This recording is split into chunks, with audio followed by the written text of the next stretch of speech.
देखिए 19 दिन हो चुके हैं मिडिल ईस्ट में, लेकिन ये जंग अभी भी जारी है और स्थिति जो अभी बनी हुई है उसके मुताबिक पश्चिम एशिया में इस वक्त बारूद का ढेर बिछा हुआ है और हालात हर गुजरते पल के साथ और ज्यादा खतरनाक यहां पर होते जा रहे हैं। इजराइल और ईरान के बीच छिड़ा महायुद्ध अब निर्णायक और बेहद खतरनाक मोड़ पर आ पहुंचा है। महायुद्ध के 19वें दिन और भी ज्यादा हमले तेज हो गए हैं। ताबड़तोड़ बारूदी प्रहार जारी है और इस बीच अमेरिकी राष्ट्रपति डोनाल्ड ट्रंप का गुस्सा एक बार फिर से नेटो पर फूटा है।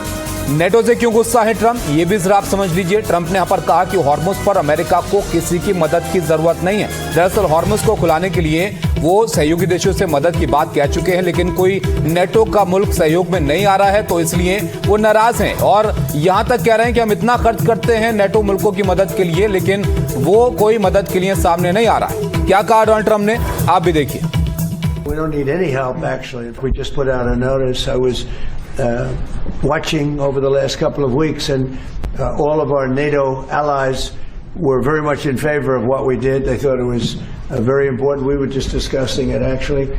Very important that we take out the nuclear threat from Iran, and we've done that very strongly, very powerfully. We've wiped out their navy, wiped out their military in every aspect. Their air force is now decimated. They have no air force, no navy. They have no radar. Their radar is entirely gone. Their anti-aircraft machinery is gone. Everything is gone. Their leaders are gone. I guess one of their top person was, they say, a lot of people say their actual top was killed yesterday, along with somebody else who was responsible for the killing. The man that was responsible for the killing of 32,000 people over the last 2 weeks, he was in charge of the killing of protesters. And the man who was responsible for that was also killed yesterday. And all of the NATO allies agreed with us, but they don't want to, despite the fact that we help them so much, we have thousands of soldiers in different countries all over the world, and they don't want to help us, which is amazing.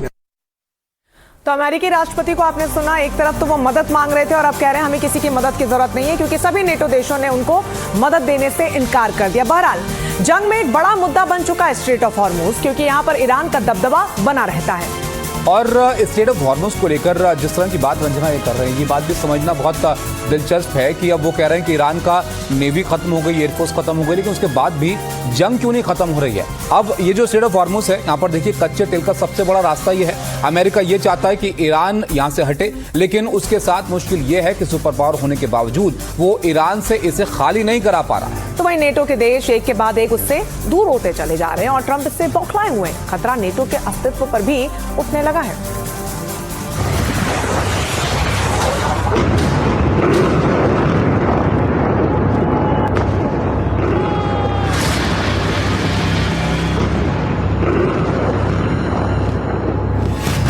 क्या Hormuz पर अलग थलग पड़े Trump?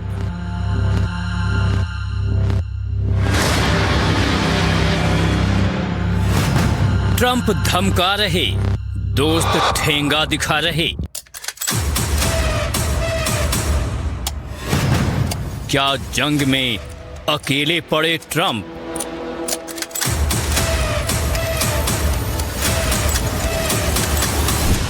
जिस जंग के बारे में अमेरिका दावा कर रहा था कि 3 से 4 दिनों में खत्म हो जाएगी,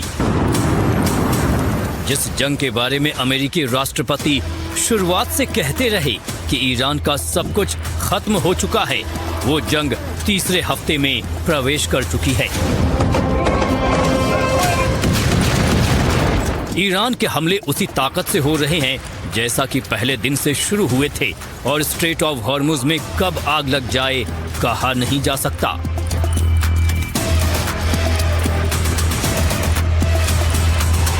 इस छोटे से समुद्री रास्ते से कई देशों का कच्चा तेल जाता है।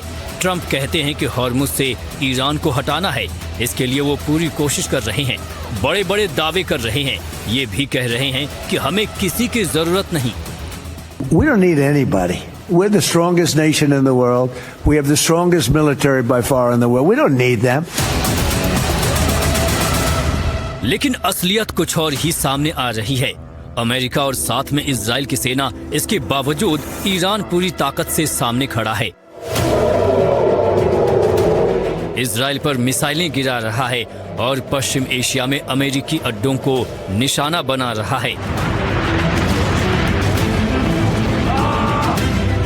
ईरान कह रहा है कि दुश्मन यानी अमेरिकी और इजराइल के जहाज तो किसी भी कीमत पर नहीं निकलेंगे। ट्रंप हर दिन दावा करते रहते हैं कि ईरान की नेवी को खत्म कर दिया है, लेकिन उनके दावों में कितनी सच्चाई है ये इस बात से पता चलता है कि वो हर दिन नेटो के सदस्य देशों और अपने मित्र देशों से कह रहे हैं कि हॉर्मुज में अपने जहाज भेजिए। वो एक दिन कहते हैं कि हमें किसी की जरूरत नहीं और उसी दिन कहते हैं कि हमें मदद कीजिए। We strongly encourage other nations whose economies depend on the Strait far more than ours.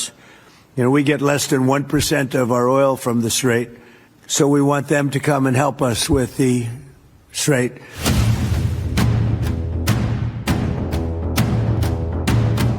Trump Hormuz को लेकर लगातार नेटो देशों से कह रहे हैं कि अपने जहाज भेजें, लेकिन नेटो देशों ने साफ कर दिया है कि वो ऐसा नहीं करने वाले।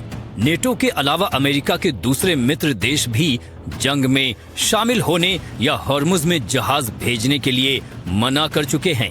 Spain, Germany, Britain, Italy, France, Greece, Switzerland, Netherlands, Finland, Turkey, Australia, Japan और दक्षिण कोरिया साफ शब्दों में ट्रंप को मना कर चुके हैं।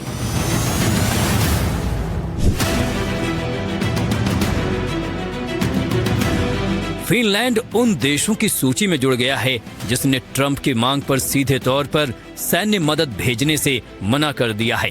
फिनलैंड की विदेश मंत्री एलिना वाल्टोनेन ने साफ किया कि फिनलैंड के पास इस मिशन के लिए अतिरिक्त संसाधन नहीं है। उन्होंने ये भी कहा कि हॉर्मुज फिनलैंड के लिए शीर्ष प्राथमिकता नहीं है।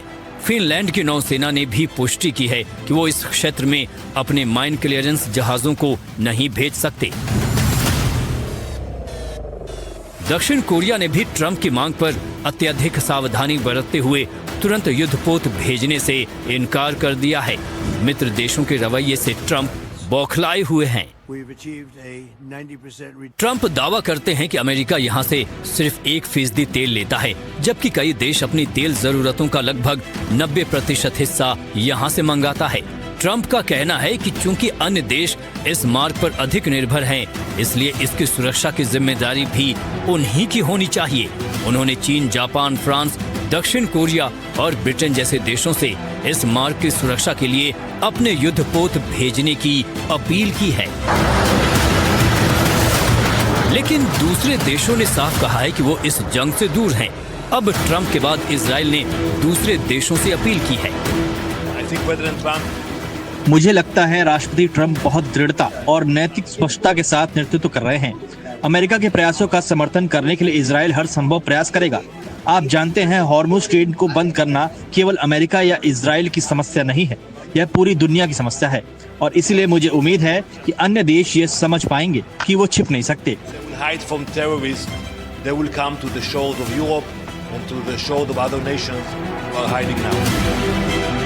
नेटो देशों के अमेरिका को ना कहना ट्रंप की एक बड़ी कूटनीतिक हार मानी जा रही है।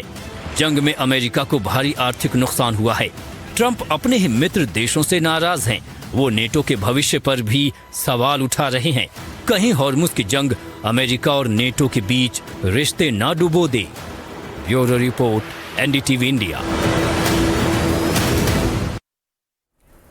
वैसे बड़ी बात है रंजना, यहाँ पर जिस तरह के दावे डोनाल्ड ट्रंप कर रहे हैं, ऐसे वे नेटो मुल्क साथ में ना आना और ये सवाल यहाँ पर खड़े होना कि सहयोग जुटाने में दिक्कत हो रही है क्या उनको। और सवाल इसलिए ये भी कि क्या ईरान को लेकर अब ट्रंप डर गए? क्या उन्होंने ये मान लिया है कि उन्हें ईरान पर हमला करके उन्होंने एक बड़ी गलती कर दी, इससे निकल पाना मुश्किल हो रहा है? बिल्कुल, और हमारा ऐसा कहने के पीछे एक बहुत बड़ा कारण है। ट्रंप का एक सबसे ताजा और नया बयान ताबिश सामने आया है, जिसमें उन्होंने ईरान की ताकत का लोहा खुद माना है। उन्होंने ये मान लिया है कि वाकई ईरान तो बहुत ज्यादा ताकतवर है और उन्होंने उसे हल्के में ले लिया और उससे निकल पाना उनके लिए मुश्किल हो रही है, या फिर यूं कहें कि ताबिश अब रास्ता ही नहीं बच रहा अमेरिका के पास। इसीलिए अब देखिए लड़ाई कहां पर जाएगी तो भविष्य बताएगा। 19 दिन हो गए अभी भी और हालात वैसे बने हुए।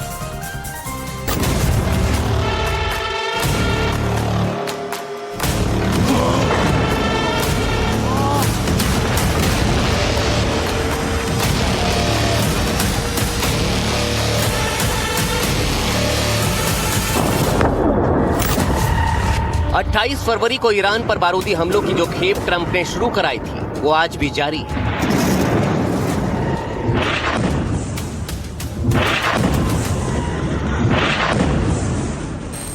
आज भी एक तरफ ट्रंप और नेतन्याहू हैं, तो दूसरी तरफ ईरान के सुप्रीम लीडर मुज्तबा खामेनेई की सेना, ईरान के लोग जो जंग में पीछे हटने के बजाय युद्ध को और ज्यादा घातक बना रहे हैं। शायद ट्रंप को इस बात का अंदाजा ही नहीं था कि खुद को सुपर पावर कहने वाले अमेरिका के सामने ईरान किसी घायल शेर की तरह ऐसे दहाड़ेगा, ऐसे हमले करेगा। उनके ताजा बयान से तो लग रहा है मानो ट्रंप ईरान पर फंस गए हैं। ईरान से युद्ध पर ट्रंप अब डर गए हैं, क्योंकि जिस तरह से ईरान पलटवार कर रहा है उससे ट्रंप हैरान है, परेशान है।